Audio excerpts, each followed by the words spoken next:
निर्वाचन ପାଇଁ सरगरम गाँठू सहर प्राय अनेक जगार दलीय प्रार्थी घोषणा कर सारिथिबा बेले आउ अल्प केतेक आसन ପାଇଁ प्रार्थी घोषणा बाकी अछि। तेबे कांग्रेस लोकसभा निर्वाचन ପାଇଁ बहु आसन रे प्रार्थी घोषणा कर सारिथिबा बेले एजाई दुईटी गुरुत्वपूर्ण आसन आमेथी और रायबरेली ପାଇଁ प्रार्थी घोषणा करि नाही, जहाँकि एही दुई आसन को कांग्रेस रो गड़ बोली कुहा जाय थाए।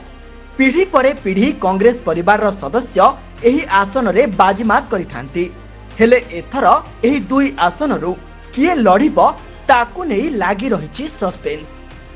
रायबरेली आसन पई प्रियंका गांधी भद्रांक ना चर्चा हेउथुबा बेले अन्यपटे आमेथी आसन रु पुणी थरे राहुल गांधी प्रार्थी हेबार संभावना रहिछि।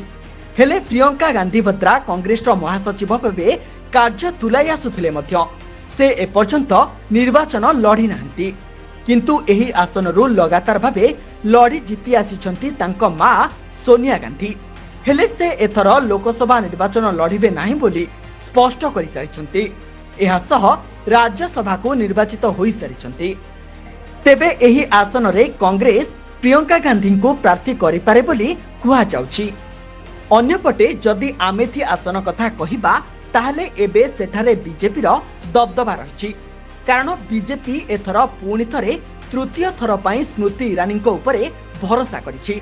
तेबे आमेथीरु स्मृति ईरानी को कड़ा टक्कर देबा पई मैदान को ओल्हाई पारंती राहुल गांधी, कारण 2014 रे राहुल प्राय 1 लाख भोट रे ईरानी को परास्त करिथिले, हेले गत निर्वाचन रे बाजी पलटी जाइथिला।